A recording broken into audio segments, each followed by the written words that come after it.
America loves India, America respects India, and America will always be faithful and loyal friends to the Indian people. I said if the United States and India became closer friends and partners, then the world will be a safer place. The nail-biter US election is just a week away. And even though this development is taking place 13,500 kilometers away from India, but the ripples of that will be felt across the Atlantic, even in New Delhi. Here's why. As India faces a threat from an ever-aggressive neighbor, China, US has stood by in support of India. US President Donald Trump has termed the situation at the line of actual control as dangerous after the standoff and the violent face-off in Galwan Valley in June. While we're at it, we're talking about China and India. Going at it pretty good on the border, as you know. It's been very nasty. It's been a very nasty situation. Do you think China is bullying India? I hope not, but they're certainly going at it. They're going at it much more strongly than a lot of people even understand. US Secretary of State Mike Pompeo, who traveled all the way to India for the 2+2 dialogue just a week ahead of the US presidential election, said that US will stand by India in facing any threat to its territorial integrity and sovereignty. So how is the situation likely to change post the election? If Donald Trump comes back to the White House, and if his aggressive posturing against China continues in the wake of the COVID-19 pandemic, then US is likely to continue its support towards India against China.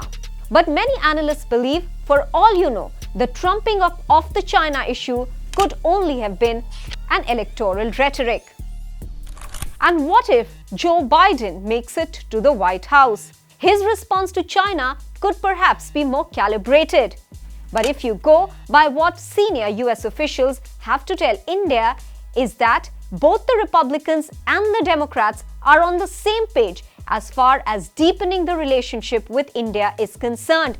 Meanwhile, as far as the issue of Pakistan and cross-border terrorism is concerned, it appears that both the Democrats and the Republicans will pretty much be on the same page on that aspect as well, considering the US has deep stakes in Afghanistan, and for that, not just Pakistan, but India being in the neighborhood also becomes strategically important.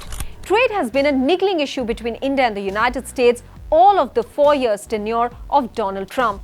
From openly lashing out against India for what he believed were unfairly high tariffs that were being imposed by India on Twitter, Donald Trump also continued to press India to slash taxes as far as Harley-Davidson is concerned. So when they send a motorcycle to India, as an example, they have to pay 100% tax, 100%.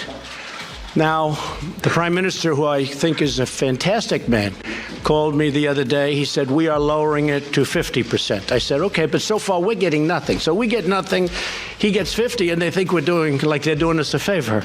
That's not a favor. The trade tirade continued with every meeting between Donald Trump and Prime Minister Modi discussing the issue. I am optimistic that working together, the Prime Minister and I can reach a fantastic deal that's good and even great for both of our countries. Except that he's a very tough negotiator. And even though a trade deal was much talked about, it hasn't been struck during Trump's tenure. Neither a full trade deal nor, as many would call it, a mini trade deal. Meanwhile, the Trump administration also revoked India's GSP status, which had given Indian traders some sort of benefit while exporting to America.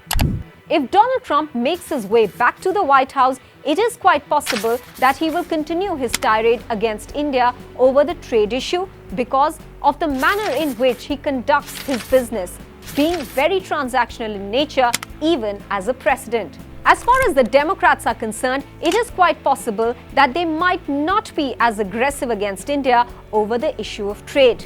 But that brings us to another aspect where the Democrats could actually be aggressive against India, and that is the issue of human rights. it is unlikely that the Democrats will let go of the issue of Kashmir. Last year, when Kamala Harris was asked a question with regards to Kashmir and the abrogation of Article 370, she had said, "We are watching." Part of the values of who we are as a nation is that we speak out about human rights abuses, and where appropriate, we intervene. Meanwhile, the discomfort between the Democrats and the Indian government became very apparent when S. Jaishankar, the External Affairs Minister, refused to meet Pramila Jayapal, a Democrat who wanted to push for a resolution in the House of Representatives. I don't think it's a fair understanding of the situation in Jammu and Kashmir, or a fair characterization of what the government of India is doing, and I have no interest in meeting. So finally, it is pretty clear that much remains at stake for India, no matter who wins the race for the White House.